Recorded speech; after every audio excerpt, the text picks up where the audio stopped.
WhatsApp सार्फिन के लिए राहत की खबर। नई प्राइवेसी पॉलिसी को मंजूर करने के लिए 15 मई तक की डेडलाइन का फैसला कंपनी ने लिया वापस। व्हाट्सएप सार्फिन की नई प्राइवेसी पॉलिसी को लेकर तवील वक्त से चल रहा है तनाज़ा। मुल्क में कहर बरपा रही है कोरोना की दूसरी लहर। आज पहली मरतबा कोरोना से 4000 अमवात, चौथी बार एक दिन में 4 लाख से ज़ायद मामले।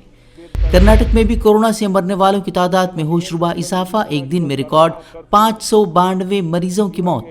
बेंगलुरु का सबसे बुरा हाल, वज़ीर आला ने कर्फ्यू को करार दिया नाकाम। 10 मई से 25 मई तक मुकम्मल लॉकडाउन लगाने का फैसला। तमिलनाडु और केरल हुकूमत ने भी कोरोना की रोकथाम के लिए लॉकडाउन लगाने का लिया फैसला। तमिलनाडु में 10 मई से 24 मई तक सख्त पाबंदियां आयद करने का हुकूमत का फैसला। केरल में 14 मई तक लॉकडाउन। ऑक्सीजन की कमी का दुखड़ा सुनाना अब यूपी में बना जुर्म। नोटिस के जरिए ऑक्सीजन कमी का मुद्दा उठाने वाले गोमती नगर के निजी अस्पताल के खिलाफ लखनऊ इंतजामिया ने फेक न्यूज़ फैलाने के इल्ज़ाम में दर्ज की FIR। अस्पताल इंतजामिया का फैसले को हाईकोर्ट में चैलेंज करने का फैसला। पेट्रोल डीजल की कीमतों ने कई शहरों में लगाई सेंचुरी। महाराष्ट्र के परभनी में 103 रुपये में मिल रहा 1 लीटर पेट्रोल। राजस्थान और मध्य प्रदेश के एक शहर में भी 102 रुपये फी लीटर बिक रहा पेट्रोल। दिल्ली ऑक्सीजन सप्लाई मामले में सुप्रीम कोर्ट सख्त, अगले हुक्म तक दिल्ली को रोजाना 700 मीट्रिक टन ऑक्सीजन फराहम करने को मरकजी हुकूमत पर किया लाजमी। जज ने कहा सख्त कार्रवाई पर मजबूर न करे सरकार। उत्तर प्रदेश के बागपत में दर्दनाक हादसा, कार में बैठकर खेल रहे 4 बच्चों की दम घुटने से मौत, एक बच्चा अस्पताल में दाखिल, पुलिस की तहकीकात जारी। क्राउड फंडिंग से 5.5 माह की बच्ची को मिला जिंदगी जीने का दूसरा मौका। 42 दिन में जमा 16 करोड़ की रकम से अमेरिका से मंगाई गई इंजेक्शन लगने के बाद बच्ची की हालत में सुधार। अस्पताल से जल्द ही मिलेगी छुट्टी। सोशल मीडिया पर पोस्ट के जरिए वालिद ने लोगों से मांगी थी मदद। PDP सरबराह महबूबा मुफ्ती ने मुल्क की मुख्तलिफ रियासतों में कैद जम्मू कश्मीर के सियासी कैदियों की रिहाई का किया मुतालबा।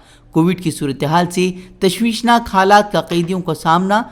महबूबा मुफ्ती ने अशरफ सहराई की मौत की भी पेश की मिसाल, बोली उन्हें कोविड के बावजूद इलाज से रखा गया था महरूम।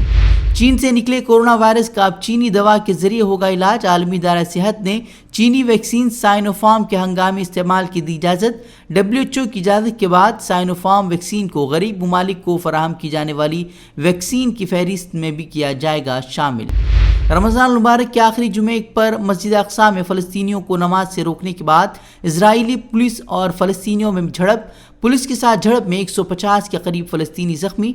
वहीं इजरायली फ़ौजी अड्डे के बाहर 2 फ़लस्तीनियों को इजरायली पुलिस ने किया शहीद।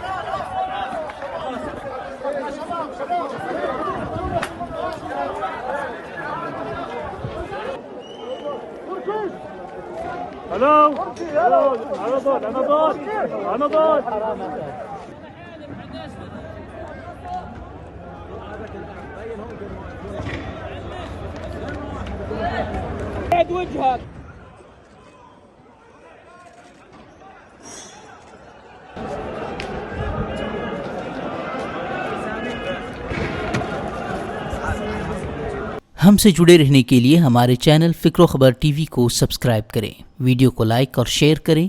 मज़ीद खबरों के लिए लॉगिन करें फ़िक्रखबर.com।